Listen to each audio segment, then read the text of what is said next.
আজ আমরা দুই বন্ধুতে গিয়েছিলাম ইডেনে কলকাতা লিগের ফাইনাল দেখতে। শর্ত ছিল মোহনবাগান জিতলে আমি খাবো আর ইস্টবেঙ্গল জিতলে কিশোরী। 41 মিনিটে সুভাষ ভৌমিকের বাড়ানো ক্রস থেকে শ্যাম থাপার দর্শনীয় ব্যাট ভলিতে মোহনবাগান ম্যাচটি জিতে যায়। শর্তানুযায়ী আমাদের গন্তব্য হলো কলেজ স্ট্রিটের পুটিরাম। গুনে গুনে 20টা রসগোল্লা পেটস্থ করা দেখলে কে বলবে কিশোরী একজন খোদ ইস্টবেঙ্গল সাপোর্টার। মনে হলো ইস্টবেঙ্গল হারতে ওর লাভই হয়েছে। আমার খাওয়াতে মন নেই, চোখেই তখন শুধুই ব্যাগ ভলিটা ভাসছে। সেখান থেকে বাসে চেপে যখন মটলেনে নামলাম, মোড়ের মাথার কচুরির দোকানটা দেখে আবার থমকে দাঁড়ালো। বুঝলাম আজ হারের বদলাটা ও সুদে আসলে তুলে নেবে এইভাবে। অগত্যাই দোকানে আসা, কিন্তু অনেক হয়েছে। এবারে ওকে না থামালে আর বাড়ি ফেরার কড়ি থাকবে না পকেটে। তাই ওর গা ধাক্কা দিয়ে বললাম, আরে চলো হে, সন্ধে হয়ে এলো। এতক্ষণ তারানাথের রান্নিকেও সারা হয়ে গেছে, এবার তো ওঠা যাক। কিশোরীর মুখে তখন 6 নম্বরটা দলা পাকিয়ে আছে, তাই সে কথা না বলে হাত নেড়ে সম্মতি জানালো। তারানাথের বাড়িতে যখন পৌঁছলাম, বেশ সন্ধ্যা নেমে এসেছে। দরজায় টোকা মারতে দরজা খুলল চারি। আমাদের দেখে সে বলল, আপনার একটু বসে অপেক্ষা করুন কাকাবাবু, বাবা তো বাড়িতে নেই। আমি জিজ্ঞেস করলাম, কোথায় গেছে তোমার বাবা? বাবা এই তো সামনের দোকানে গেছে চা পাতা আনতে। বলল একটু চা পাতা নিয়ে আসি গে, নইলে ছেলেগুলো আসছে, ওদের একটু চা খেতে দিতে পারবো না। আপনারা বসুন না, বাবা এক্ষুনি চলে আসবে। আমি আর কিশোরী একে অপরের মুখ চাওয়াচাবি করলাম। তারপর চারির হাতে রসগোল্লার হাঁড়িটা দিয়ে বললাম, এতে তোমাদের জন্য রসগোল্লা আছে। একটা লণ্ঠন জ্বালিয়ে দিয়ে চারি হাসি মুখে হাঁড়িটা নিয়ে ভিতরে চলে গেল। সেই কম্পমান লণ্ঠনের মৃদু আলোয় দরজার উপরে মা চামুণ্ডার ছবিটার দিকে তাকালাম। তারপর কিশোরীর দিকে ফিরে দেখি ও আগে থেকেই ছবিটির দিকে তাকিয়ে রয়েছে। কপালে 2 হাত ঠেকিয়ে আমরা প্রণাম করলাম। ঠিক তখনই দরজা দিয়ে তারানাথ প্রবেশ করল। আমাদের দেখে তার মুখে এক গাল হাসি। কি, কে জিতলে আর কে হারলে? তক্ত বসে বসতে বসতে বলল তারানাথ। কিশোরী বলল, ওর দল জিতেছে ঠাকুরমশাই, কিন্তু আপনিও খেলার খবর রাখেন? বাবাই যায় না। না, খেলাধুলার খবর আমার আর রাখা হয় না। ঘরেতে একটা রেডিও নেই যে মাঝে মাঝে শুনবো। ওই যা শুনি লোকজনের মুখে। এই এখন যেমন দোকানে গিয়ে শুনলাম আজ বড় একটা ম্যাচ ছিল। আমি প্রশ্ন করতে যাচ্ছিলাম যে আমরা খেলা দেখে ফিরছি, আপনি জানলেন কি করে, কিন্তু প্রশ্নটা পেটেই আটকে গেল। কারণ এই মানুষের পক্ষে সবকিছু জানা সম্ভব, তার প্রমাণ বারবার পেয়েছি। এমনকি একটু আগেও দেখলাম, আর ভবিষ্যতেও পাব। আমার মনে হলো কথা শেষ হতে না হতেই তারানাথ বলল, এই যে চারিমা, চারিমা, আজ মিষ্টির রস দিয়ে চা বানাস তো। চিনি আর খরচ করিস না, আর মিষ্টিটা চায়ের পরে দিয়ে যাস, নইলে চায়ের স্বাদ পাবো না। চারি জবাব দিল, ঠিক আছে বাবা।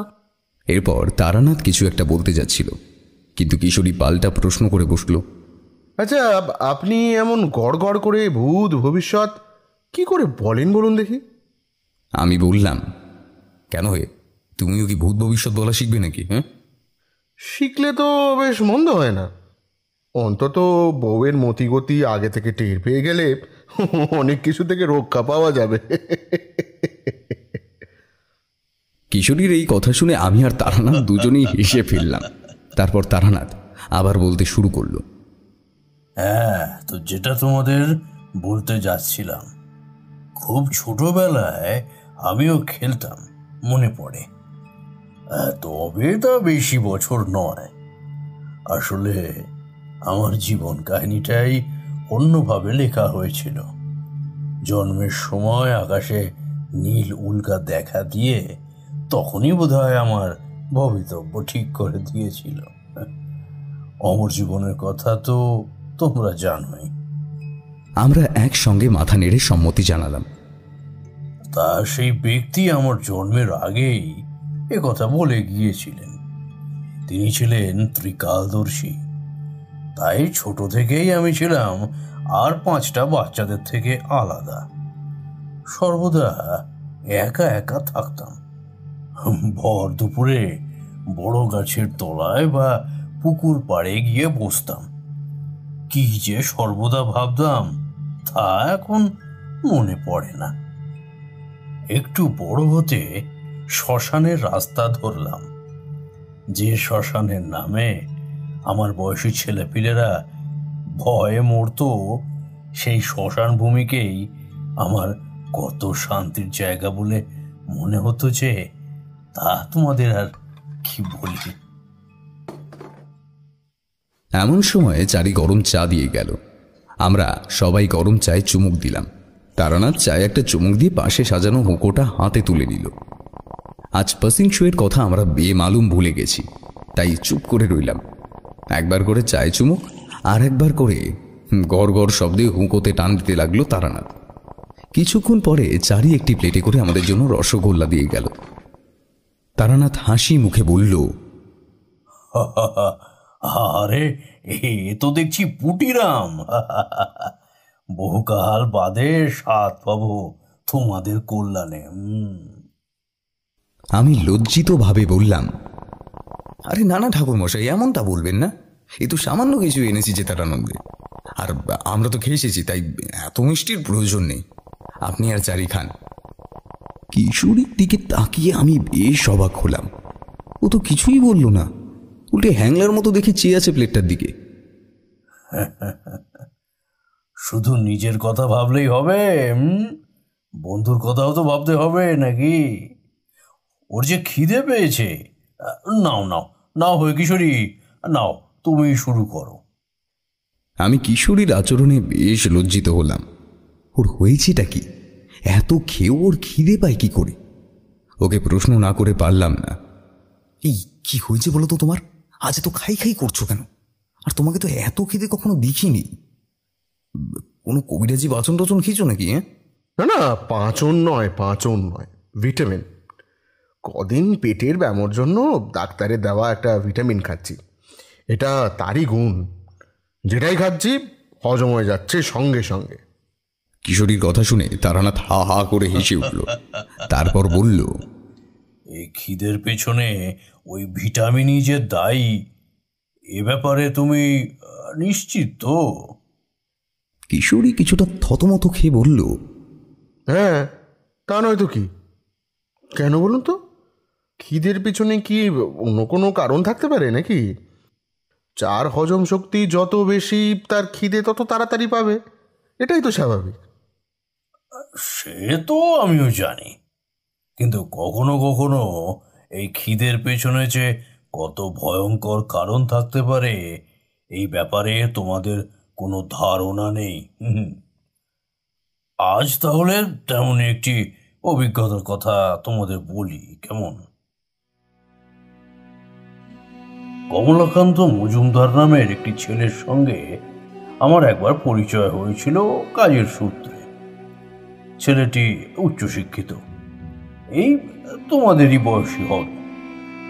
তা সে একদিন ভর দুপুরবেলা আমার কাছে এসে হাজির। মাথার চুল উস্কো খুস্কো, পরনের জামার একটা হাতা কনুই পর্যন্ত গোটানো, একটা হাতা নামানো, প্যান্টের নিচের দিকটায় কাদা মাটি লেগে একেবারে শুকিয়ে আছে। চোখে মুখে দুশ্চিন্তা ও ক্লান্তির ছাপ স্পষ্ট। ছেলেটাকে দেখে আমার বেশ মায়া হলো। সে হাত জোড় করে বলল, আপনি আমার শেষ ভরসা ঠাকুর। লোকমুখে আপনার কথা শুনে অনেক আশা নিয়ে এসেছি। একটা কিছু করুন, না হলে যে আমাকে পথে নামতে হবে। আহা, আগে বসো দেখি, তারপর বলো তোমার জন্য আমি কি করতে পারি। আমি কমলাকান্ত মজুমদার, বাড়ি বর্ধমানের কুলটিতে। 5 বছর আগে MA পাশ করেছি, কিন্তু এখনও একটা চাকরি জোটাতে পারলাম না। বাড়িতে বাবা মা আর একটা ছোট বোন আছে। জীবনে বহুবার ছোট বড় নানা চাকরির পরীক্ষা দিয়েছি, কিন্তু প্রতিবারই কৃতকার্যের দোরগোড়ায় পৌঁছেও আমি সফল হতে পারিনি। বাবা লোকের জমিতে চাষ করেন, কিন্তু তার আর খাটার বয়স নেই। বোনের বিয়েটাও আটকে আছে টাকারই অভাবে। বাড়ির একমাত্র ছেলে বলে সবাই তাকিয়ে আছে আমার দিকে। সেজন্য আমি চেষ্টার কোনো ত্রুটি রাখিনি। একটা কাজের জন্য হন্যে হয়ে সারা দিন ঘুরে বেড়াই, কিন্তু কিছুতেই কিচ্ছু হচ্ছে না। যে এতদিন নিজের ক্ষমতার উপর বিশ্বাস ছিল, তাই সত্যি কথা বলতে কি এইসব তন্ত্রমন্ত্র টোটকা তাবিজে বিশ্বাস করিনি। কিন্তু কিন্তু এখন আমার নিজের প্রতি সেই বিশ্বাস উঠে গেছে, তাই আপনার শরণাপন্ন হয়েছি ঠাকুর। আমি তখন ছেলেটির হাত দেখলাম। তার হাতে চাকরির রেখা স্পষ্ট, অথচ সে শত চেষ্টা করেও চাকরি পাচ্ছে না। বুঝলাম ভাগ্য তার সহায় নেই। তোমরা মানবে কি না জানি না, সফল হতে গেলে চেষ্টার সঙ্গে অনেক সময় ভাগ্যের সাথ দেওয়াটাও জরুরি। ভাগ্যদেবী সুপ্রসন্ন না থাকলে অনেক সময় পরিশ্রম করেও মানুষ সাফল্যের মুখ দেখতে পায় না, দোরগোড়া থেকেই ফিরে আসে। তাই বুঝলাম এই ছেলের ভাগ্য ফেরানোর জন্য আমার কিছু করা দরকার। ওকে বললাম, আমার কাছে আসার পথে রাস্তার ধারে একটা বুড়ো অশ্বত্থ গাছ ছিল, লক্ষ্য করেছো? হ্যাঁ, একটা ছিল বটে। হ্যাঁ, ওই গাছে এখন কাকেরা বাসা বাঁধছে। তুমি ওই গাছতলায় যাও। কাকেরা বাসা বাঁধবার জন্য মুখে করে যে ডালপালা নিয়ে আসছে, সেই ডাল বা যা কিছু যদি তার মুখ থেকে খসে পড়ে, তাহলে সেটা কুড়িয়ে আমার কাছে নিয়ে আসো। তারপর আমি দেখছি। আমার কথা মতো ছেলেটি চলে গেল। বিকেল গড়িয়ে যখন সন্ধ্যা হয়ে এলো, তখন সে ফিরে এলো হাতে একটা শুকনো সরু ডাল নিয়ে। সেই ডালের একটা ছোট্ট অংশ ভেঙে একটা মাদুলি বানিয়ে ওকে পরিয়ে দিলাম। তোমরা হয়তো ভাববে আমি গাল গল্প করছি, কারণ মাস ঘুরতে না ঘুরতে ছেলেটি আবার হাজির, সঙ্গে এই তোমাদের মতোই একটা বড় রসগোল্লার হাঁড়ি। সে জানালো একটা সরকারি চাকরি পেয়ে গেছে। সেই থেকে সে আর আমাকে বলেনি, প্রায় আসতো আমার কাছে দরকারে অদরকারে, গল্প করতো, আমার খোঁজ খবরও নিত। কিশোরী একটা রসগোল্লার রস নিংড়াতে নিংড়াতে বলল, তাহলে খিদেটা কার পেত? ওই ছেলেটারই? আহা, না না না, আমি যে ঘটনাটি তোমাদের বলতে চাচ্ছি সেটা ওর নয়, তবে ওর পরিচিত একজনের। এবার আসল ঘটনাটা বলি, শোনো। যে সময়টার কথা বলছি, তখন আমি বরাকর নদীর তীরে মধুসুন্দরী দেবীর আশীর্বাদ নিয়ে সবে মাত্র সংসারে ফিরেছি। বাড়িতে তখন অভাব যেন দাঁত বের করে আছে, তবু দেবীর আশীর্বাদে দিনে দু একজন মক্কেল জুটত, আর তাতে আমাদের এই কটা মানুষের এবেলা ও বেলা পেটটা ভরত। একদিন দেখি কমলাকান্ত এসে হাজির। তবে এবার সে একা নয়, সঙ্গে করে আর একজনকে নিয়ে এসেছে। লক্ষ্য করলাম সেই সদর দরজা থেকে ছেলেটি হাত জোড় করে উঠোন পেরিয়ে আমার দিকে এগিয়ে আসছে। ছেলেটিকে দেখে বেশ সম্ভ্রান্ত ঘরেরই মনে হয়, তবে কোনো কারণে ওর বাহ্যিক বেশভূষা এবং শরীরের বর্ণ কেমন যেন জৌলসীন, ফ্যাকাশে, উস্কো খুস্কো। আকস্মিক কেউ সর্বশান্ত হয়ে গেলে যেমনটা হয়, ঠিক তেমনটা। ছেলেটি যে ভীষণ রকম বিপদে পড়েই আমার শরণাপন্ন হয়েছে, এ ব্যাপারে কোনো সন্দেহ নেই। কমলাকান্ত ছেলেটির পরিচয় দিয়ে বলল, ঠাকুরমশাই, পেন নাম, এ আমার বন্ধু তারক, আমার ছোটবেলার বন্ধু। অনেক আশা নিয়ে ওকে আজ আপনার কাছে নিয়ে এসেছি। ওর জীবনে এখন ঘোরতর সমস্যা, যদিও সমস্যাটা শোনার পর আপনি কি ভাববেন জানি না। মানে সমস্যাগুলো একটু অন্যরকম। আপনার হয়তো মনে হতে পারে এসবের জন্য ডাক্তার বুদ্ধি ছেড়ে আবার আপনাকে বিব্রত করতে এলাম কেন, তবু মনটা বলল এর সমাধান আপনিই করতে পারবেন। তাই এই বলে কমলাকান্ত ইতস্তত বোধ করতে লাগলো। ওর অবস্থা দেখে আমি অভয় দিয়ে বললাম, আহা, আগে শুনেই দেখি না কি হয়েছে, তারপর না হয় আমিই বলে দেবো। এ আমার কমও নাকি ডাক্তার বদ্যির কমও? ওদেরকে দাওয়াতে চটের আসন পেতে বসতে দিয়ে বললাম, হ্যাঁ, এবার বলো তো কি হয়েছে, কি সমস্যা? এই তারক, বল সবটা ঠাকুরমশাইকে, কোনো কিছু লুকিয়ে রাখিস না। এই বলে কমলাকান্ত কনুইয়ের খোঁচা মারে তারক নামের ছেলেটিকে। নমস্কার, আমি তারকনাথ মুখার্জি, নিবাস বর্ধমানের কেতুগ্রাম। সমস্যাটা আসলে পুরোটাই সাংসারিক।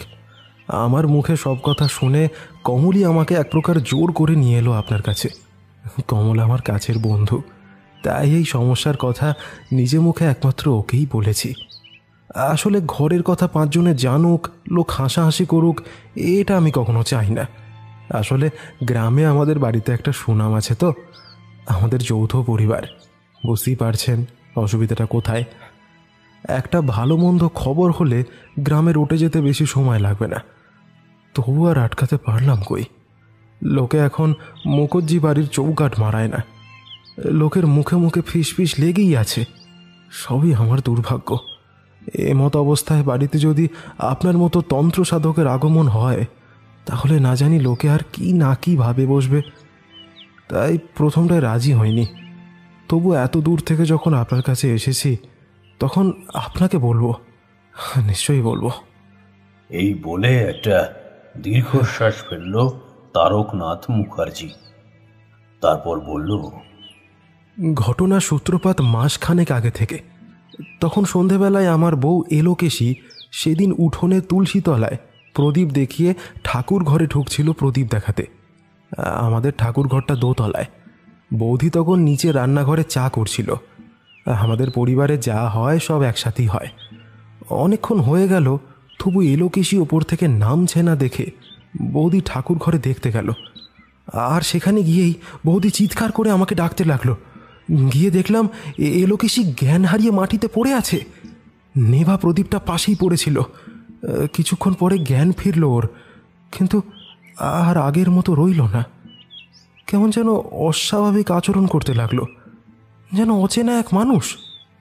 কেমন অদ্ভুত দৃষ্টিতে তাকিয়ে থাকে আমাদের দিকে। শরীরে সর্বদা উত্তাপ, অথচ জ্বর আছে এমনটা নয়। সেদিন সন্ধ্যায় অমনটা কেন হয়েছিল ওকে জিজ্ঞাসা করনি? করেছিলাম, কিন্তু কোনো উত্তর পাইনি। বদলে বিশ্রী ভাষায় গালিগালাজ করেছিল আমাকে আর বৌদিকে উদ্দেশ্য করে। আর আর মাঝে মাঝে নিজের মনে হাসছিল।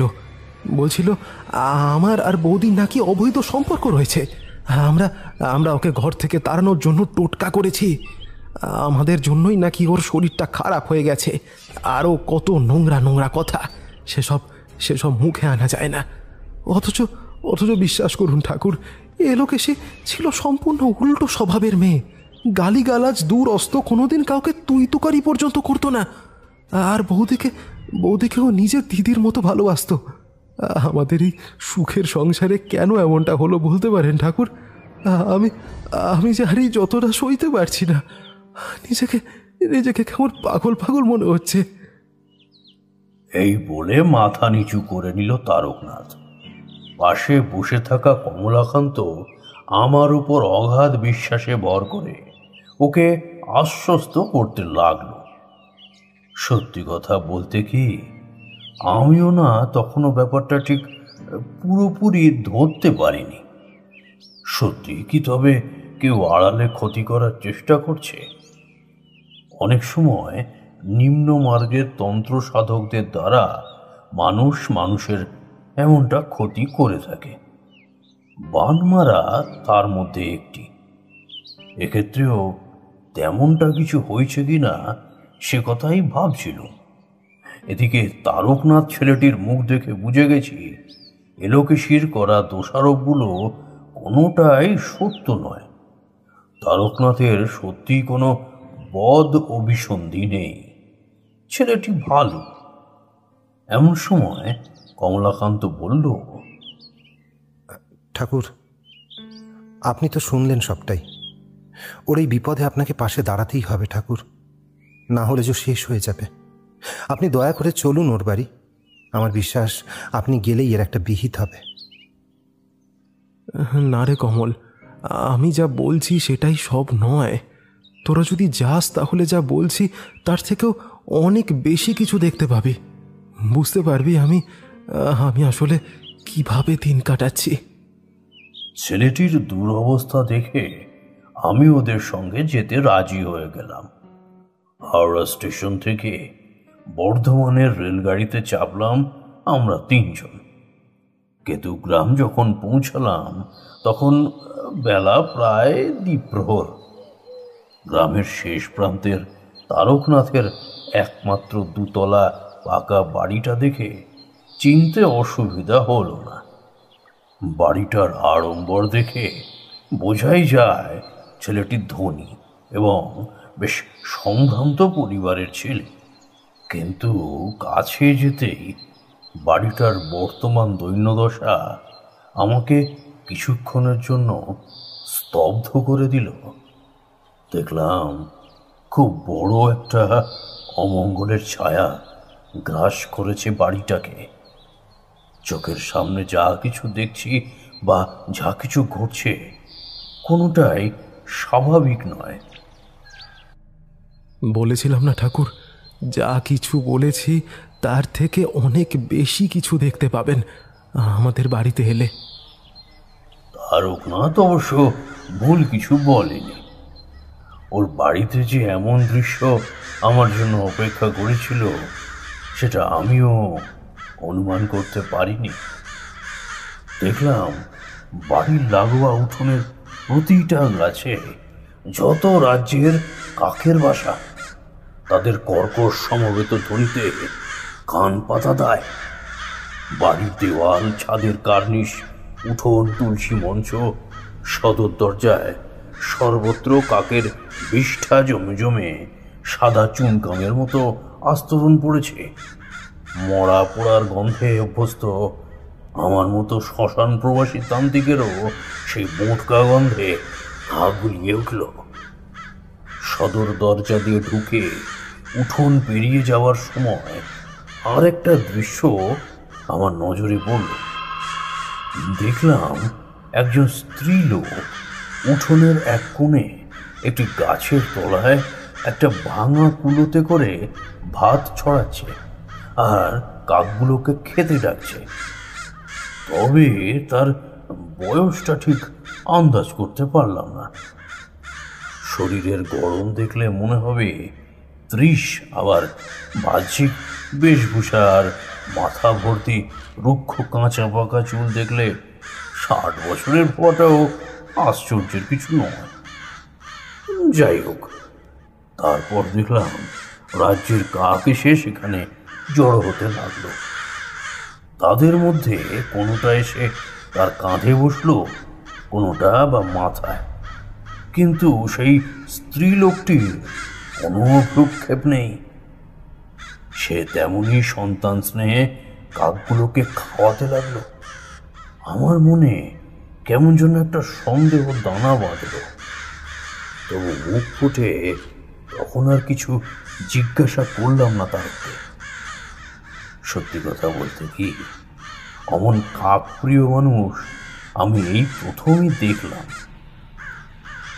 এরপরে উঠোন পেরিয়ে আমরা অন্দরমহলে ঢুকলাম। মনের মধ্যেকার খচখচানিটা একটা অস্বস্তির উদ্রেক করল। না না, কিচ্ছুটি স্বাভাবিক নয় এই বাড়িতে, কিছু তো একটা হয়েছে। এমন সময় কমল তারককে জিজ্ঞাসা করল, বাইরে যাকে দেখলাম উনি বুঝি বৌদির মা? দেখলাম তারকের মুখটা বিবর্ণ হয়ে গেল। সে কিন্তু কিন্তু করে বলল, আরে না না, বৌদির মা কেন হতে যাবে? ঠাকুরমশাই, আপনারা কল ঘরে গিয়ে হাত মুখ ধুয়ে বিশ্রাম করুন। আমি রামহরি কাকাকে খাবারের আয়োজন করতে বলছি। এই বলে তারক কমলের করা প্রশ্নটাকে যেন এড়িয়ে গিয়ে দ্রুত সেখান থেকে প্রস্থান করল। কমল কল ঘরে যেতেই আমি উঠোন থেকে কিছুটা মাটি তুলে গন্ধ নিলাম। যেটা বুঝলাম, এই বাড়িতে কোনো প্রেত বা পিশাচের দৃষ্টি পড়ে, তবে অলৌকিক কিছু একটা শক্তি প্রবেশ করেছে এই বাড়িতে। সেই শক্তির অনুভব আমি করতে পারছিলাম। বিনা কারণে গাটা মাঝে মাঝে শিউরে উঠছিল, শরীরে একটা উত্তাপ অনুভব করছিলাম, ঠিক যেন আমার খুব কাছেই কেউ আগুন জ্বালিয়েছে। তবে সেই শক্তির উৎস কি সেটা না জানা পর্যন্ত আমি আমার কাজ শুরু করতে পারবো না। তাই মনটা আরো অস্থির হয়ে গেল। হাত মুখ ধুয়ে নির্দিষ্ট একটি ঘরে বিশ্রাম নিচ্ছিলাম। এমন সময় তারক এসে আমাদের খাবার ঘরে নিয়ে গেল। আমি লজ্জিত হয়ে বললাম, বাড়ির লক্ষ্মীর সঙ্গে দেখা না করে অন্নগ্রহণ কি করে করি বলো তো বাবু? হ্যাঁ, তা মা জননীকে একবারটি ডাকো না তারক, তাকে একবার দেখি।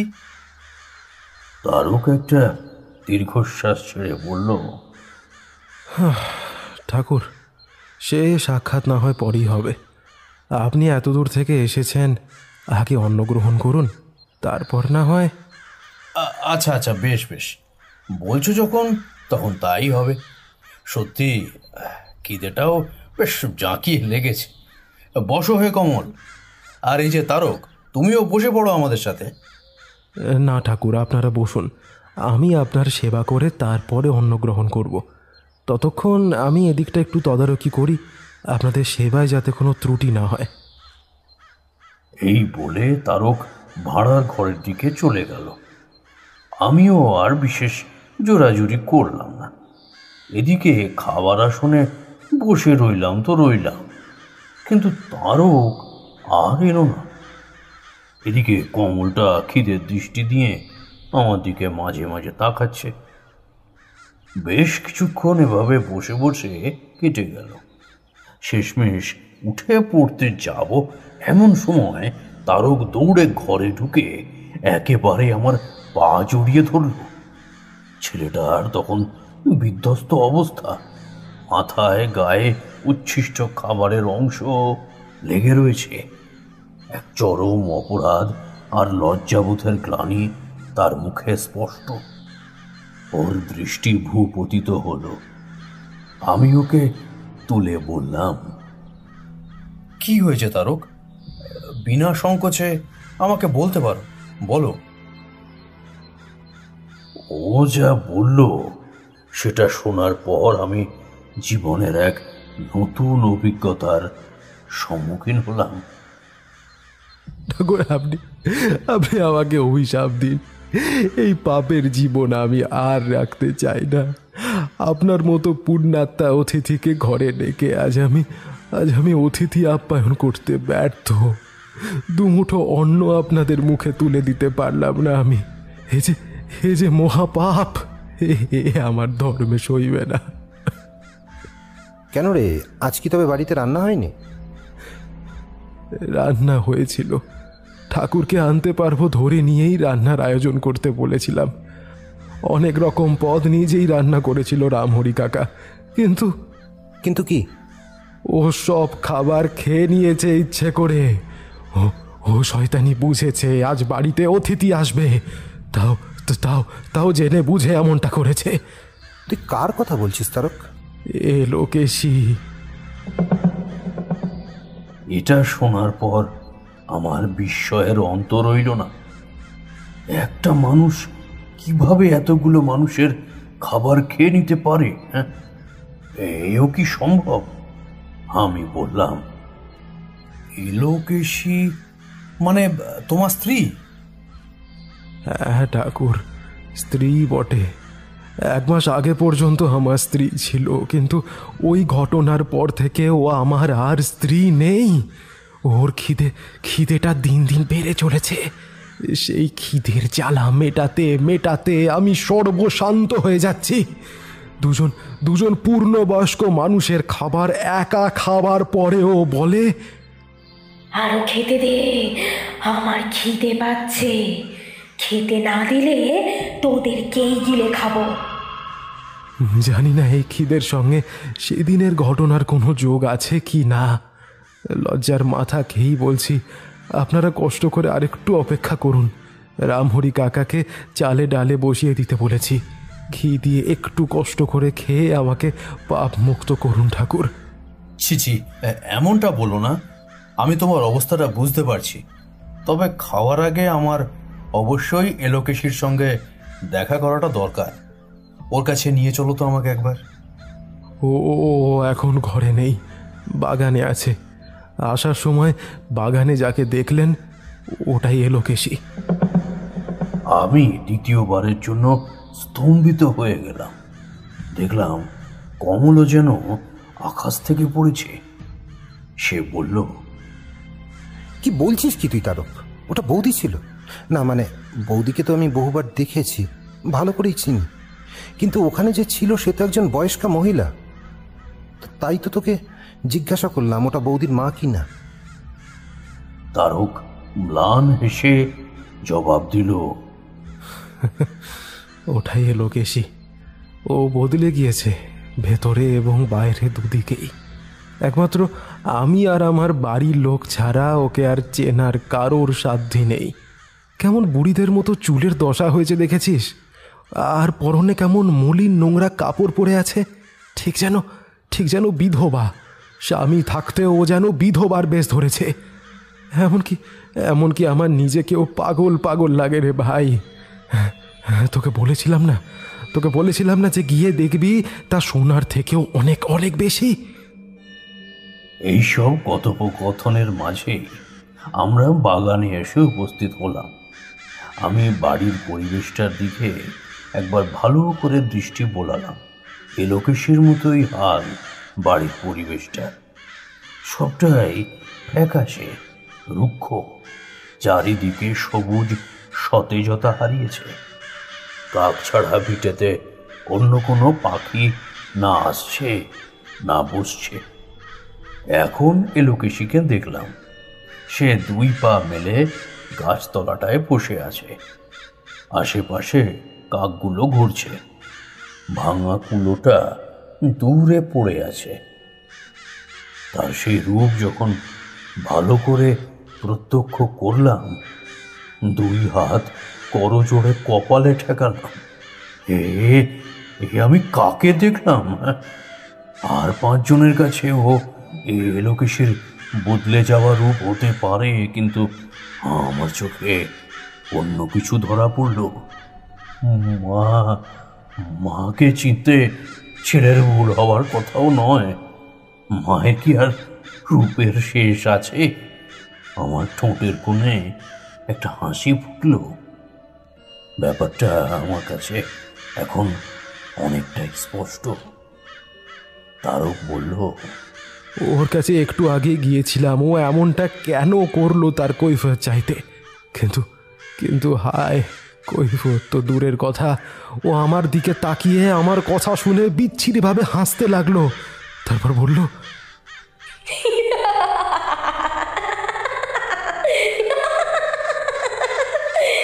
যা করেছি বেশ করেছি, দূর হ। এই বলে ওই ভাত সমেত কুলোটা আমার দিকে ছুঁড়ে মারলো। এখন ওর কাছে যাবার আমার আর সাহস হচ্ছে না। আপনি যদি কথা বলতে চান ঠাকুর, তাহলে ওই দূর থেকেই বলুন। আমি জানি ও আপনাকে অপমান করবে, গালমন্দ করবে। দয়া করে ওর কথায় কিচ্ছু মনে করবেন না ঠাকুর, দয়া করে কিচ্ছু মনে করবেন না। তারকের কথা শেষ হতে না হতেই আমি এলোকেশীর দিকে হাঁটা লাগালাম। সে এখন এক দৃষ্টে আমার দিকে তাকিয়ে আছে। চোখে মুখে কলহের ভাব স্পষ্ট। তবে এসব আমাকে বিচলিত করলো না। কারণটা আমি জানি। মা যে কলহপ্রিয়া, শ্বেত বস্ত্রধারিণী, ভয়ঙ্করী। গালমন্দ করলে করুক না, ক্ষতি কি? মনের মধ্যে একই সঙ্গে ভয় ও ভক্তি নিয়ে ওর কাছে গিয়ে বললাম, মা এলোকেশী, তোমাকে আমি কিছু কথা বলতে চাই, তুমি কি শুনবে? আমি তারানাথ চক্রবর্তী, অতি সাধারণ একজন মানুষ। এলোকেশের মুখ দিয়ে যেন কোনো বৃদ্ধা রুষ্ট কণ্ঠে জবাব দিল, তুই তারা হোস আর মরা হোস, তাতে আমার কি? খেতে দিবি আমায়? দে দে, খেতে দে। আমার পেট ভর্তি খিদেতে পেটটা জ্বলে যাচ্ছে। কি এনেছিস আমার জন্য? হ্যাঁ, কি বললি? খেতে দিবি না? তাহলে কি চাস তুই? মরতে? কেন এসেছিস এ চুলোয়? দূরা আমার সামনে থেকে। তোদের কাউকে আমার সহ্য হয় না। তোরা সবাই আমার খাবার খেয়ে নিতে চাস, যাতে আমি না খেতে পেয়ে মরি, তাই না হারামির বাচ্চারা? আর এক পা যদি এগিয়েছিস তাহলে তুই আমার হাতেই মরবি, এই বলে রাখলুম। ও বুঝেছি, ওই মিনসে শয়তানের বাচ্চারা তোকে নিয়ে এসেছে, তাই তো? ওকে তো আমি দেখে নিবই। তোরা কেউ নিস্তার পাবি না আমার হাত থেকে। এখানে থাকিস নে, পালা তোরা, পালা। এখানে থাকলে তোরাও না খেতে পেয়ে মরবি। আমি থাকতে একটা দানাও জুটবে না তোদের। ভালো চাস তো দূর হ, মরা, দূরা মরা।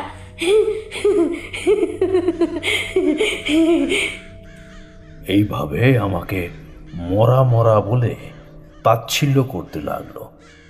আমি বললাম, আমাকে গালমন্দ করছিস কর মা, আমি কিচ্ছু মনে করব না। শুধু আমার একটি প্রশ্নের জবাব দে। গৃহস্থ বাড়ি তো তোর স্থান নয় মা, তবে তুই এখানে এলি কেন? বল মা, বল, চুপ করে থাকিস না, বল মা। ওরে মরার বাচ্চা, সে কৈফিয়ত তোকে দিতে যাব কেন রে? আর তোর তো সাহস কম নয়, তুই আমার সঙ্গে এইভাবে কথা কইতে এছিস?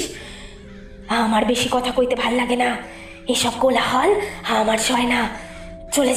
চলে যা বলছি, না হলে মরবি, তোরা সবাই মরবি। ঠিক আছে মা, আমি চলে যাচ্ছি তোর সামনে থেকে। তবে এও বলে যাচ্ছি, আমার প্রশ্নের উত্তর না জানা অবধি এ বাড়ি থেকে আমি কিছুতেই যাব না। আমাকে মারতে চাইলে তুই মেরে ফেলিস, তাতে আমি নিজেকে সৌভাগ্যবান মনে করব।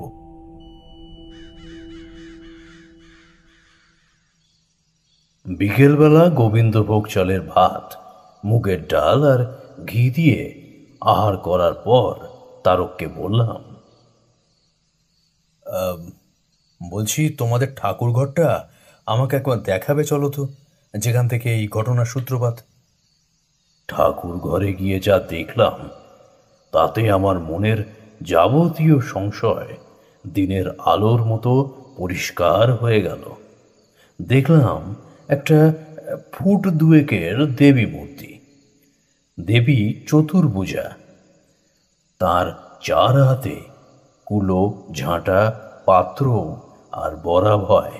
সেই মূর্তির দিকে ইঙ্গিত করে তারককে বললাম, ওই দেবী মূর্তিটা কোথা থেকে এনেছো তারক? ওটা ওই সুদূর আসাম থেকে এনেছি ঠাকুর। কতদিন আগে? তা প্রায় মাস 3 আগে। আমি এলোকেশীকে নিয়ে একবার কামাখ্যা মায়ের পুজো দিতে গিয়েছিলাম, ওখান থেকেই এনেছি এই দেবী মূর্তি।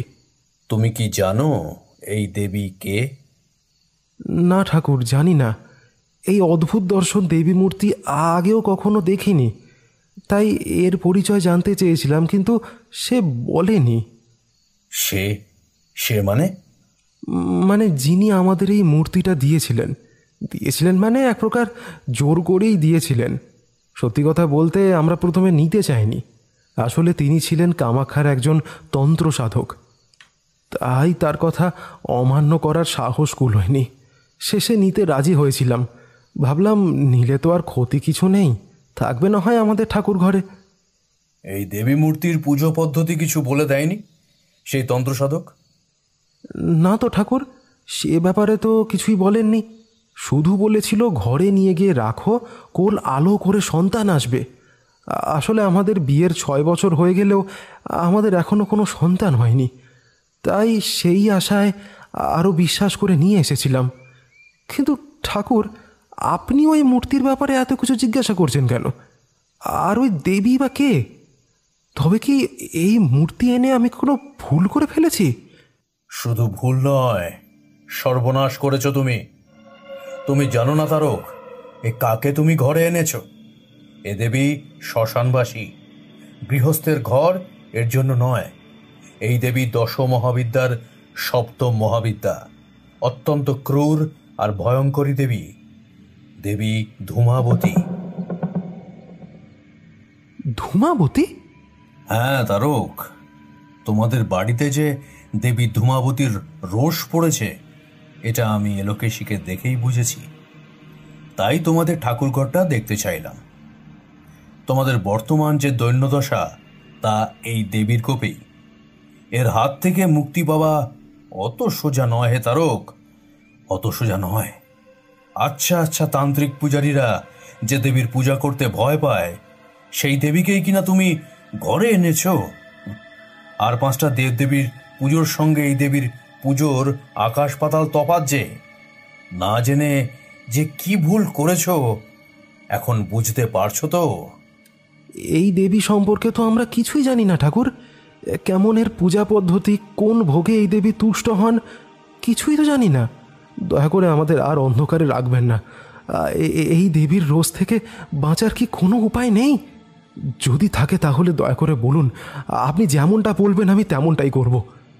বলবো বলবো, অত অধৈর্য হয়েও না। আমি আছি যখন তোমাকে নিরাশ করে ফিরব না, ভরসা রাখো। তার আগে আমাকে জানতে হবে সেই তান্ত্রিক কে। সে যদি সত্যিকারের তান্ত্রিক হয় তাহলে সে সবটাই জানে। এখন প্রশ্ন হচ্ছে, সবটা জেনেও সে কেন একটা পরিবারের অনিষ্ট করতে চাইল? কি তার উদ্দেশ্য? আর সে যদি ভণ্ড হয় তাহলে তার পক্ষে এসব জানা সম্ভব নয়। সেক্ষেত্রে তাকে দোষারোপ করা চলে না। আমাকে একটু সবিস্তারে খুলে বলো তো বাপু। হ্যাঁ, তোমাদের পারিবারিক ইতিহাসটা আমার একবার জানা দরকার, অবশ্য তাতে যদি তোমার কোনো আপত্তি না থাকে। না না না না ঠাকুর, আপত্তি থাকবে কেন? বলবো, আপনাকে সব বলবো। রামহরি কাকাকে একটু চা করতে বলে আসি, ততক্ষণ চলুন আমরা ছাদে গিয়ে বসি। আর একটা কথা, আপনার তামাক চলে? তাহলে তো মন্দ হয় না। তারকনাথের সঙ্গে আমি ও কমলাকান্ত ছাদে গেলাম। সে এক পেল্লাই ছাদ।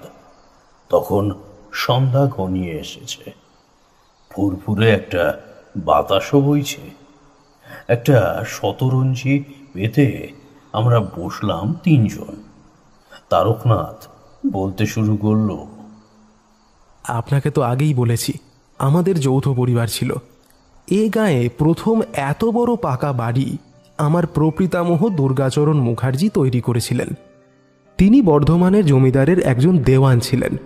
তার সারা জীবনের উপার্জিত অর্থের অনেকটাই তিনি ব্যয় করে এই শখের বাড়িটি তৈরি করেছিলেন। ওর 3 ছেলে ও 2 মেয়ে ছিল। আমার ঠাকুরদা শ্যামচরণ মুখার্জি ছিলেন ছোট ছেলে। ঠাকুরদা গুণী মানুষ ছিলেন, এক হাতে সাহিত্য চর্চা করতেন আর এক হাতে বন্দুক ধরতেন।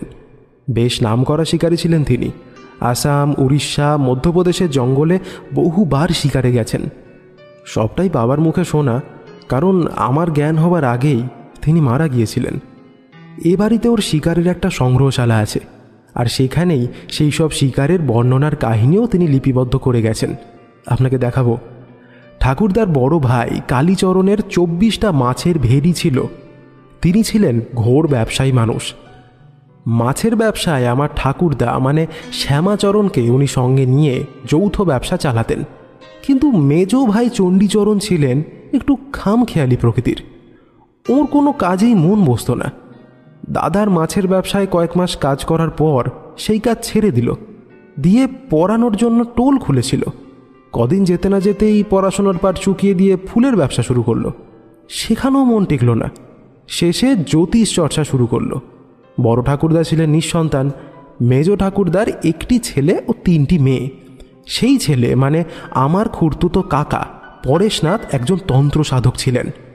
বাড়ির অমতেই তিনি এই পথে গিয়েছিলেন। মেজ ঠাকুরদা ব্যাপারটা জানতে পেরে মেনে নিতে পারেননি। তিনি জীবৎকালেই পরেশনাথকে ত্যায্যপ্রুত্য করে বাড়ি থেকে বের করে দিয়েছিলেন। তন্ত্র সাধনায় উন্মত্ত পরেশনাথও হাসি মুখে বাড়ি ছেড়ে চলে গিয়েছিল। পরে শোনা গিয়েছিল পরেশনাথ বিয়ে করে নাকি সংসারী হয় এবং তারপরে তার একটি ছেলেও হয়েছিল। সেই ছেলেই তার বাবা মায়ের মৃত্যুর পর 16 বছর বয়সে এ বাড়িতে ফিরে এসেছিল। ওর নাম মেঘদূত। তখন আমার বয়স 10 কি 11 হবে। আমার বাবা ছিলেন আমার ঠাকুরদা শ্যামাচরণ মুখার্জির একমাত্র ছেলে আদিনাথ মুখার্জি, আর আমি আমার বাবার ছোট ছেলে। আমার দাদা মহেশনাথ 2 বছর আগে ক্যান্সারে মারা গেছে। বর্তমানে এই বাড়িটাকে আর যৌথ পরিবার বলা চলে না। আপাতত আমি, আমার স্ত্রী এলোকেশী, বৌদি আর রামহরি কাকা ছাড়া এ বাড়িতে আর কেউ থাকে না। আমার বাবা বছর 10 হলো মারা গেছেন, মাও গত হয়েছেন 4 বছর হয়ে গেল। এমন সময় রামহরি চা, পাঁপড় ভাজা আর আমার জন্য হুঁকো সেজে নিয়ে এলো।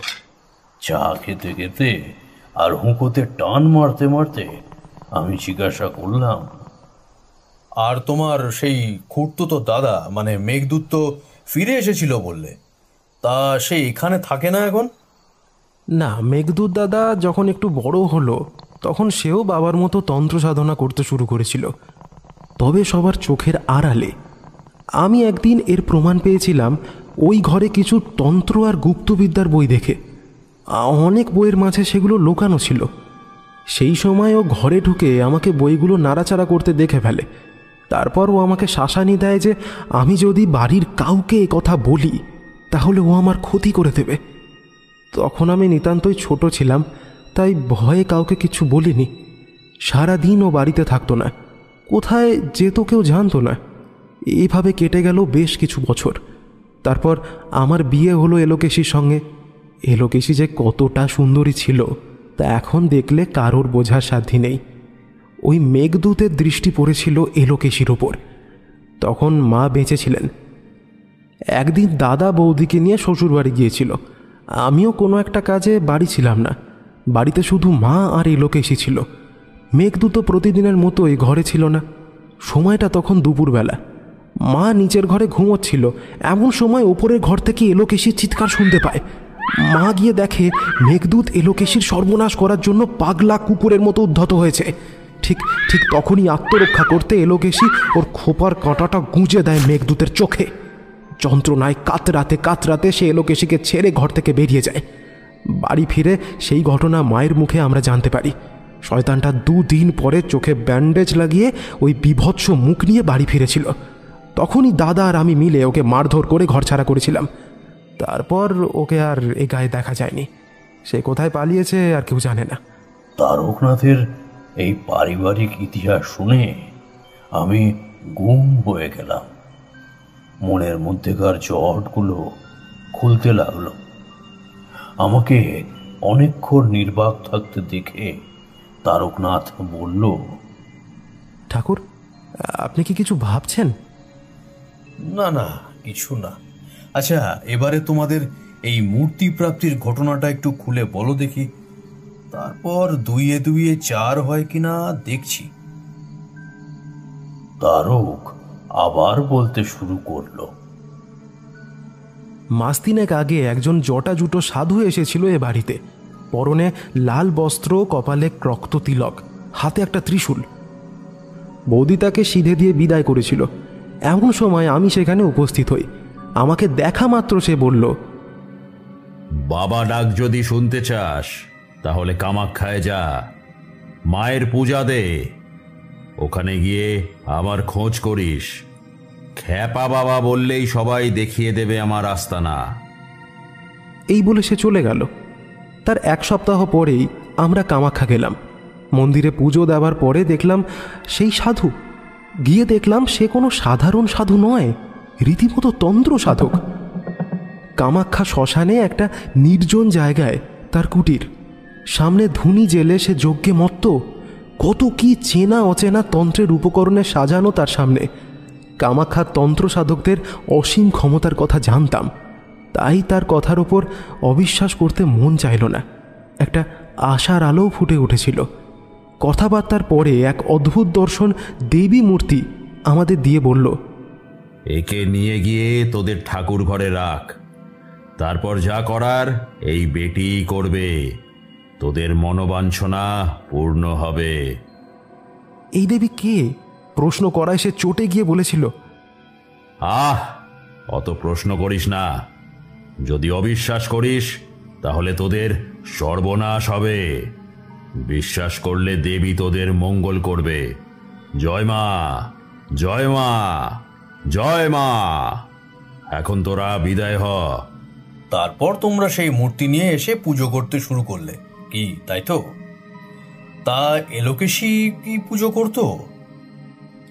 না ঠাকুর, এলোকেশী না। আমাদের ঠাকুর ঘরের দায়িত্ব বরাবরই বৌদির হাতে, সেই পুজো করত। আসলে বৌদির কদিন শরীরটা খারাপ থাকায় এলোকেশী ওই কটা দিন পুজোর কাজটা করছিল। আর তখনই হলো বিপত্তি। তোমার বৌদি যতদিন পুজো করতেন ততদিন কিচ্ছুটি হয়নি। বুঝলাম, সবটা এখন পরিষ্কার আমার কাছে। তুমি বা এলোকেশী কেউই ওই তান্ত্রিককে চিনতে পারোনি, তাই না তারক? চিনতে পারবো মানে? কেন এমনটা কেন বললেন ঠাকুর? ওকে তো মাত্র দুবারই দেখেছি, এর আগে তো কখনো দেখিনি। মাথা ভর্তি জটা আর তান্ত্রিকের বেশে সে তোমাদের চোখকে ফাঁকি দিয়েছে। আচ্ছা, খেয়াল করে দেখো তো ওর চোখগুলো কেমন ছিল? প্রথমবার আমাদের বাড়িতে খেয়াল করিনি ঠাকুর, তবে কামাখ্যা শ্মশানে ওর সঙ্গে কথা বলার সময় দেখেছিলাম ওর একটা চোখ নষ্ট। নিজের মুখের কথা শুনে যেন নিজের কানকেই বিশ্বাস করতে পারল না তারকনাথ। সে অস্ফুটে বলে ফেলল, মেঘদূত। সে প্রতিশোধ নিতেই জেনে বুঝে এমনটা করেছে। এখন আমি আমার সব প্রশ্নের উত্তর পেয়ে গেছি। নাও, এবারে তোমার যা জিজ্ঞাসা আছে করে ফেলো। দেবী ধূমাবতীটা কে সেটা জানতে বড় ইচ্ছে করছে ঠাকুর। মা ধূমাবতী। ধূমাবতী দশমহাবিদ্যার সপ্তম মহাবিদ্যা, অন্যতমা এক তান্ত্রিক হিন্দু দেবী। তিনি মহাশক্তির এক ভীষণা রূপ। তিনি বৃদ্ধা, কুৎসিত বিধবার বেশে সজ্জিতা। তাকে অশ্ববিহীন রথ বা কাকপৃষ্ঠে আড়ুড়া অবস্থায় দেখা যায়। তিনি জগতের সবকিছু অমঙ্গলের সঙ্গে সম্পর্কিতা। ওর সৃষ্টির রহস্য এক গূঢ় রহস্য। সে ব্যাপারে নানা মুনির নানা মত। তবে শোনো, তোমাদের এক গল্প বলি। শাক্ত মহাভাগবত গ্রন্থ অনুযায়ী দক্ষের যজ্ঞে আমন্ত্রিত না হয়ে অপমানিত বোধ করেন দক্ষকন্যা সতী। তিনি জেদের বশবর্তী হয়ে বিনা আমন্ত্রণেই ওই অনুষ্ঠানে উপস্থিত থাকতে চান, কিন্তু শিব তাদের রাজি হন না। তাই সতী অনুনয় বিনয় করতে থাকেন, কিন্তু শিব তাকে যেতে বাধা দেন। কথিত আছে এর ফলেই সৃষ্টি হয় দশ মহাবিদ্যা। সতীমা ক্রুদ্ধ হয়ে 10টি দেবীরূপ ধারণ করে 10 দিক দিয়ে মহাদেবকে ঘিরে ধরেন।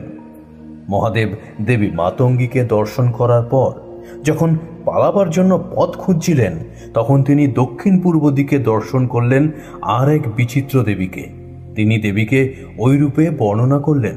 তিনি বললেন, ওং বিবর্ণা চঞ্চলা রুষ্টা দীর্ঘা চ মলিনাম্বরা বিমুক্ত কুন্তলা রুক্ষা বিধবা বিরল দ্বিজা কাক ধ্বজ রথারুড়া বিলম্বিত পয়োধরা শূর্প হস্তা অতি রুক্ষাক্ষী ধৃত হস্তা বরান্বিতা খুত পিপাসার্দিতা নিত্যং ভয়দা কলহাস্পদা।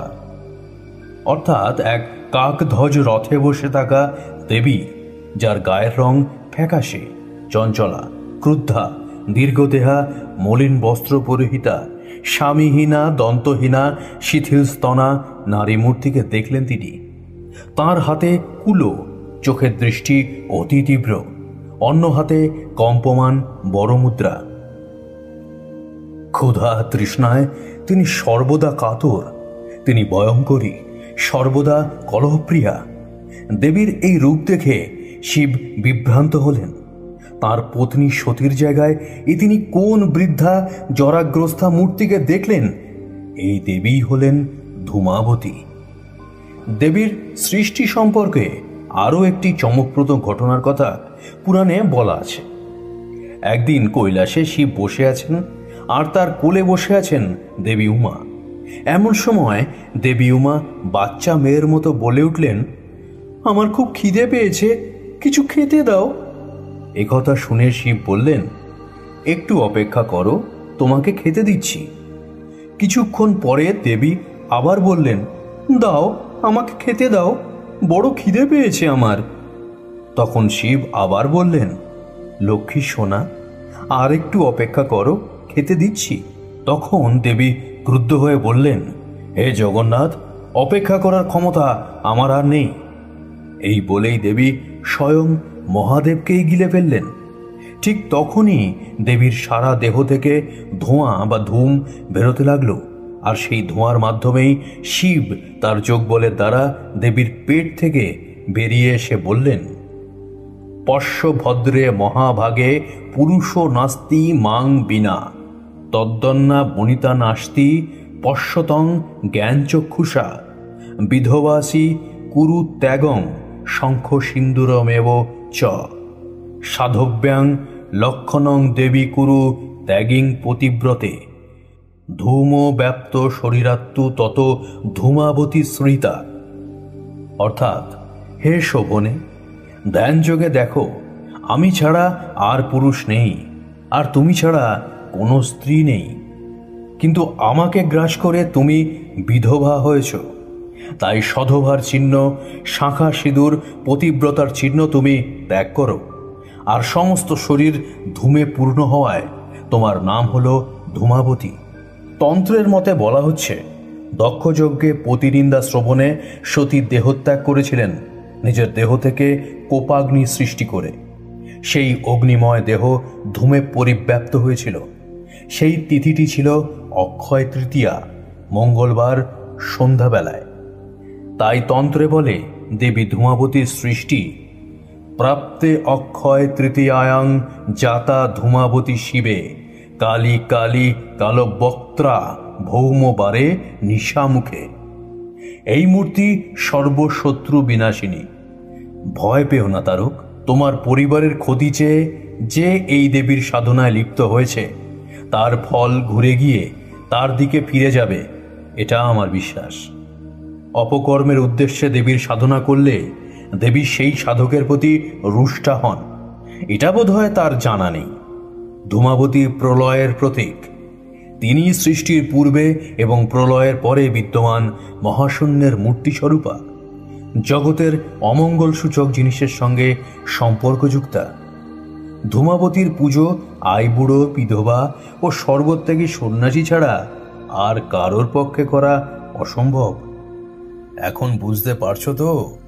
যতদিন তোমার বৌদি পূজা করতেন ততদিন কিন্তু কিছু হয়নি, কারণ তিনি বিধবা ছিলেন।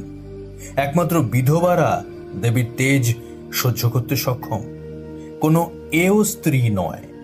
এই হলো দেবী ধূমাবতীর সংক্ষিপ্ত উপাখ্যান।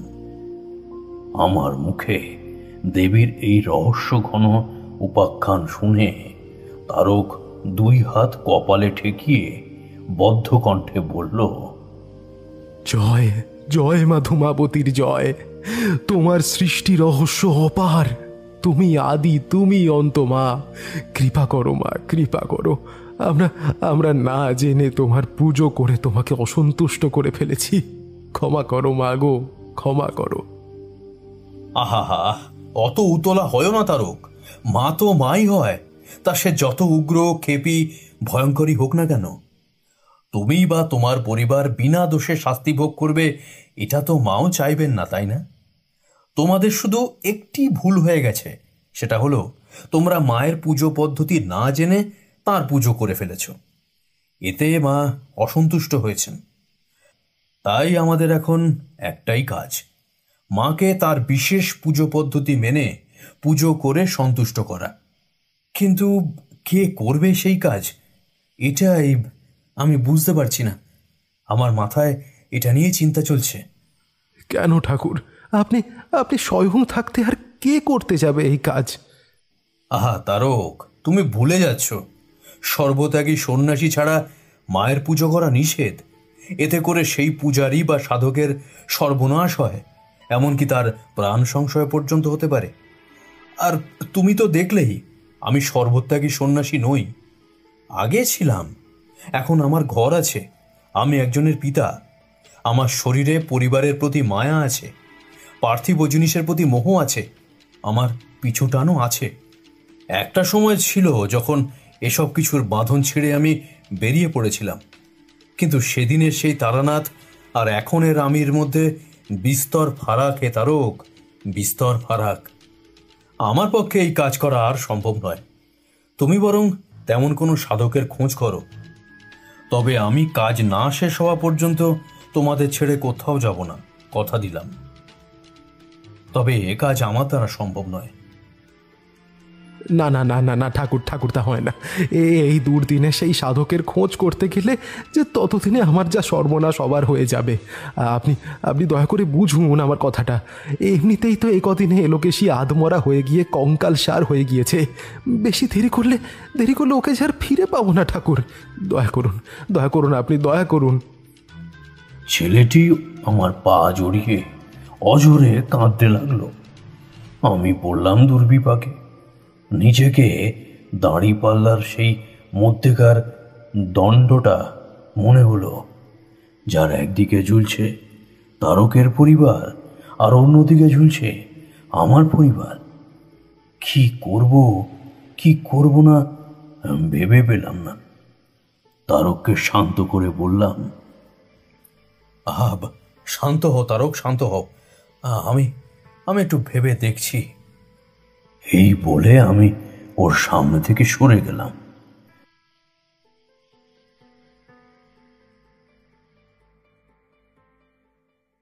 সেদিন দুপুরেও আমরা চিড়ে আর তারকের বৌদির হাতে পাতানো দই দিয়ে আর সারলাম। দুপুরে যা রান্না হয়েছিল তা আমাদের কারোর ভাগ্যে জুটল না। রামহরি কাকাকে মারধর করে এলোকেশী সব খাবার কেড়ে নিয়ে ঘরে খিল লাগিয়েছে। দুপুরের এমন ঘটনার পর তারক রাগের মাথায় এলোকেশীর ঘরের বাইরে থেকে ছিটকিনি লাগিয়ে দিয়েছিল। এদিকে সন্ধ্যা থেকেই সেই ঘর থেকে চিৎকার আর দরজায় ঘন ঘন দুমদাম আওয়াজ ভেসে আসতে লাগলো। এলোকেশীর খিদেটা আবার জেগেছে। রাত্রি 8টা নাগাদ আমরা রাতের আহারে বসেছিলাম, আমি, তারক আর কমলাকান্ত। রামহরি আমাদের খেতে দিয়ে রান্নাঘরে গিয়ে খেতে বসেছিল। ওদিকে এলোকেশীর ঘর থেকে তখন চিৎকার ভেসে আসছে। খিদে আর ক্ষোভের আগুনে সে ঘরের মধ্যে তোলপাড় করছে। এদিকে তারকের দৃষ্টি নিবদ্ধ ভাতের দিকে। ভাতের একটা কণাও সে মুখে তুলতে পারছে না। চোখ দিয়ে অসাড়ে টপ টপ করে জল পড়ছে। ওর মনের কষ্টটা আমি অনুভব করতে পারলাম। হাজার হোক এলোকেশী ওর নিজের স্ত্রী। ওর মাথায় হাত রাখলাম। ও সম্বিত ফিরে পেল। আমি বললাম, মনের জোর হারিও না তারক, চিন্তা করো না, সব ঠিক হয়ে যাবে। ওই রাতে ঘটল এক বিভৎস ঘটনা, যে ঘটনা আজও মনে পড়লে গায়ে কাঁটা দেয়। আমাদের খাওয়া দাওয়া শেষ হয়ে গেলে তারকের বৌদি এলোকেশীর ঘরে ওকে খাবার দিতে যায়। এলোকেশী তখন দরজার কড়াঘাত বন্ধ করে মেঝেতে শুয়ে ঘুমিয়ে পড়েছিল। এদিকে আমরা যে যার ঘরে গিয়ে শুয়ে পড়েছি। একটি ঘরে আমি আর কমলাকান্ত ঘুমিয়েছিলাম। তখন গভীর রাত। আশেপাশে কোথাও থেকে একটা গোয়ানির শব্দে আমার ঘুমটা গেল ভেঙে। মনে হলো বদ্ধ কলসির ভিতর থেকে সেই শব্দটা আসছে। কমলাকান্তকে ডেকে তুললাম। দুজন সেই শব্দ লক্ষ্য করে এগোতে লাগলাম। শব্দটা আসছে তারকের ঘর থেকে। দরজাটা হাট করে খোলা। তাড়াতাড়ি দরজার সামনে গিয়ে যে দৃশ্য দেখলাম তাতে তাতে যে কোনো মানুষের হাত পা ঠান্ডা হয়ে যাবে। দেখলাম এলোকেশী ঘুমন্ত তারকের মাথাটাকে নিজের বিশাল মুখ গহ্বরের মধ্যে ঢুকিয়ে নিয়েছে। আস্তে আস্তে পুরো শরীরটাকে গলদকরণ করার চেষ্টা করছে। কি বিভৎস তার রূপ, কি বিভৎস সেই দৃশ্য! ঈশ্বর! আমি তখন সেই ভয়ঙ্করী এলোকেশীর সামনে দু হাত জোড় করে বললাম, মা, একবার তুই নিজের স্বামীকে ভক্ষণ করে অভিশাপগ্রস্তা বিধবা হয়েছিলি মা, নিজেরই স্বামীর অভিশাপে। তবে আজ সেই ভুল আবার কেন করতে চলেছিস মা? এলোকেশীর কি দোষ মা? হ্যাঁ, ওকে তুই কেন স্বামীহারা বিধবা করতে চাস? ও তো নিচে থেকে তোকে নিয়ে আসেনি, ও তো সজ্ঞানে তোকে রুষ্ট করেনি মা। তবে কেন তুই ওদের এত শাস্তি দিচ্ছিস মা? কেন? কৃপা কর মা, কৃপা কর, তারককে তুই মুক্তি দে। ওদের সত্যি কোনো দোষ নেই রে মা। আসল দোষী যে সেই শয়তানকে তুই শাস্তি দিস মা। জয় মা ধূমাবতী, জয় মা। আমার আকুতি শুনে এলোকেশীর উগ্র রূপ ধীরে ধীরে স্বাভাবিক হলো। অর্ধগেলা তারকের দেহটাকে মুখ থেকে উগড়ে দিল। তারপর দু হাতে মুখ চেপে ডুকরে ডুকরে কাঁদতে লাগলো আর শিশুর মতো বলল,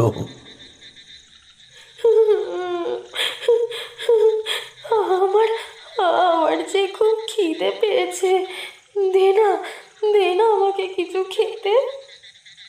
দেবো মা, দেবো। কাল তোকে পেট ভরে খেতে দেবো। কাল তোকে আমি তোর মতো করে খেতে দেবো মা। তোর শ্মশান ভূমিতে তুই যেমনটা চাস তেমনটা করে তোর পুজো করব আমি। তোর স্থানে তুই ফিরে যা মা, ফিরে যা। সেদিন সারা রাত আর দু চোখের পাতা এক করতে পারিনি। মনটা খচখচ করতে লাগলো। যা করতে চলেছি তা কি ঠিক করছি? আমার ভুলের মাসুল আমার পরিবারকে দিতে হবে না তো? আমার পক্ষে যখন সিদ্ধান্ত নেওয়া আর সম্ভব হলো না, তখন মধুসুন্দরী দেবীর শরণাপন্ন হলাম। সেই অন্ধকার ঘরের একটি দেওয়াল আলোকিত করে দেবী আমাকে দেখা দিলেন। তিনি জানালেন,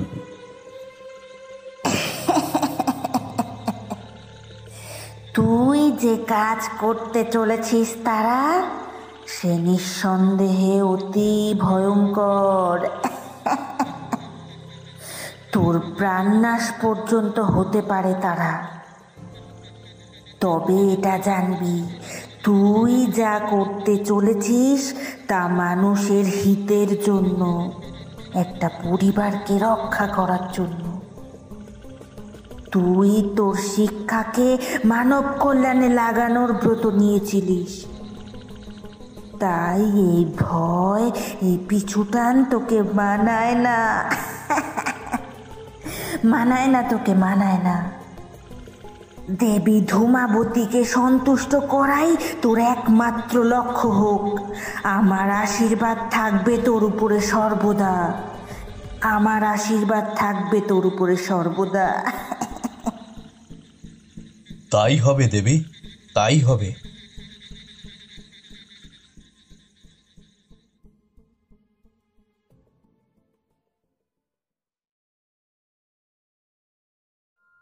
পরের দিন সকালে তারক সুস্থ হয়ে উঠল। ওকে ডেকে বললাম,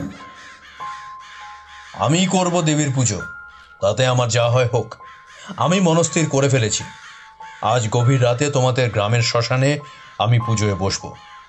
যা যা উপকরণ বলবো, যেখান থেকে পারো, যেমন করে পারো, তোমাকে জোগাড় করতেই হবে। কমলাকান্তও তোমাকে সাহায্য করবে। কাজটা কিন্তু বেশ কঠিন, তোমরা পারবে তো? পারতে যে আমাদের হবেই ঠাকুর। কি কি লাগবে আপনি বলুন। কোনো মৃতের শরীরের এক টুকরো বস্ত্র, চিতাভস্য, শূকরের কান, মদ, কাঁচা মাংস, তাজা রক্ত আর ফলমূল ও পুজোর ফুল। সারাদিন উপবাসে থাকার পর ওই দিন রাতে মধুসুন্দরী দেবীকে স্মরণ করে খালি গায়ে কৌপিন পরিধান করে ঠাকুর ঘর থেকে ধূমাবতীর মূর্তিটা তুলে নিয়ে চললাম কেতুগ্রাম মহাশ্মশানে। সাথে চলল কমলাকান্ত আর তারকনাথ। মধ্যরাতে শ্মশানে পৌঁছে শ্মশান সংলগ্ন পুকুরে স্নান করে ভেজা কাপড়ে মাথায় লাল পাগড়ি জড়িয়ে চিতাভস্যের উপর রক্তচন্দন দিয়ে দেবী যন্ত্রম অঙ্কন করলাম। নিশুতি রাতের কেতুগ্রাম শ্মশানে তখন আমরা 3টি মাত্র প্রাণী। অবশ্য আরও কিছু ছিল, তারা মাঝে মাঝে জ্বলন্ত চোখ দিয়ে সন্দিগ্ধ দৃষ্টিতে এসে দেখে যাচ্ছিল বটে, তবে কাছে ঘেঁষার সাহস পাচ্ছিল না। তারক আর কমলাকান্তকে অভয় দিলাম, আমি আছি, ভয় নেই। দেবীকে সেই মৃতদেহের কাপড় পরালাম। তারপর নৈবেদ্য হিসাবে ফল, মড়ার খুলির উপর একটি পাত্রে মদ, গাঁজা, কাঁচা মাংস ও রক্ত দিলাম। শূকরের শুকনো কান গুঁড়িয়ে ধুনো জ্বালালাম। তারপর হোমাগ্নি করে দেবীর বীজ মন্ত্র জপতে জপতে যজ্ঞ শুরু করলাম। ধূ ধূ ধূমাবতী স্বাহা, ধূ ধূ ধূমাবতী স্বাহা। ওং দুর্গা ওই দুর্গোপারা ওই সারা ওই সর্বকারিণ্যই, খ্যাত্যা ওই তথৈব কৃষ্ণা ওই তোমরা ওই সততং নমঃ। ওং ধূমাবতী মহামায়ে সর্ব দুঃখ বিনাশিনী, দুষ্টানাং দমনং কর্ত্রী ধূমাবতী প্রসীদ মে। ধূ ধূ ধূমাবতী স্বাহা, ধূ ধূ ধূমাবতী স্বাহা, ধূ ধূ ধূমাবতী স্বাহা। এক মনে এভাবে কতক্ষণ যে দেবীর বীজ মন্ত্র জপেছিলাম তা মনে নেই। একসময় বেশ কষ্ট অনুভব করতে লাগলাম। মনে হচ্ছিল গলা চিরে বুঝি রক্ত বেরিয়ে আসবে। গলার স্বর বসে যেতে লাগলো। চারিদিক তখন শূকরের কান পোড়া ধোঁয়ায় ছেয়ে গেছে। দম বন্ধ হয়ে আসতে লাগলো, কাঁচতে লাগলাম। লক্ষ্য করলাম সেই ধোঁয়া আস্তে আস্তে পুঞ্জীভূত হয়ে সৃষ্টি হচ্ছে একটি অবয়ব। সেই অবয়বটা একটা শূকরের আকৃতি ধারণ করলো। বুঝতে পারলাম আমার যজ্ঞ প্রায় সফল। দেবী বরাহ রূপে আবির্ভূতা হচ্ছে। তারপর সেই রোমহর্ষক দৃশ্যের সাক্ষী থাকলাম আমরা। বরাহটি যজ্ঞের কাছে এগিয়ে এলো। প্রথমে কাঁচা মাংস আর তারপর মদের পাত্রে মুখ দিয়েই এক বিভৎস গর্জন করে ঊর্ধ্ব আকাশে বিলীন হয়ে গেল। সেই মদ মাতৃসুধা স্বরূপ আমি পান করলাম। কিছুক্ষণ পরে উপর থেকে ধূপ করে কিছু একটা যজ্ঞের আগুনে পুড়ে আগুনটাকে নিভিয়ে দিল, আর সেখান থেকে গল গল করে সাদা ধোঁয়া বেরোতে লাগলো। সেই ধোঁয়া যখন কিছুটা পাতলা হয়ে এলো তখন জিনিসটাকে চিনতে পারলাম। সেটা একটা জটাধারী তান্ত্রিকের মস্তক। সেটি এক চোখে বিভৎসভাবে তাকিয়ে রয়েছে আমার দিকে। তার অপর চোখটা নষ্ট। তারককে বললাম, চিনতে পারলে? সে কম্পমান গলায় অস্ফুটে বলল, মেঘদূত। আমি দেবীর কৃপা লাভ ও কার্যসিদ্ধির আনন্দে উচ্চস্বরে দেবীর জয়গান করতে যাব, এমন সময় আমার মুখ দিয়ে দফায় দফায় বেরোতে লাগলো তাজা রক্ত। শরীরে সৃষ্টি হলো এক ভীষণ প্রদাহ। মনে হচ্ছিল কেউ কেউ বুঝি শরীরটাকে দুমড়ে মুচড়ে ভেঙে দিতে চাইছে। দেবীর সেই তেজ আমি সহ্য করতে পারিনি। অজ্ঞান হয়ে লুটিয়ে পড়েছিলাম।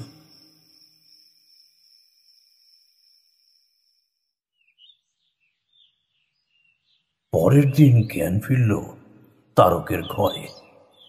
চোখ মেলতেই তো আমি অবাক। দেখলাম এক পরমা সুন্দরী স্ত্রীলোক আমাকে বাতাস করছে। পাশে দাঁড়িয়ে আছে তারক। আমি উঠতে যেতেই মেয়েটি সুমধুর কণ্ঠে আমাকে বলল, নানা ঠাকুর, উঠবেন না, শুয়ে থাকুন।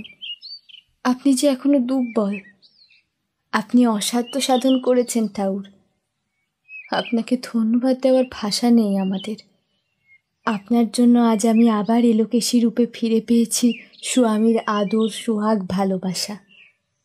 আমার ফেঁসে যাওয়া সংসার রক্ষা পেয়েছে। সেই পাপীরও শাস্তি হয়েছে।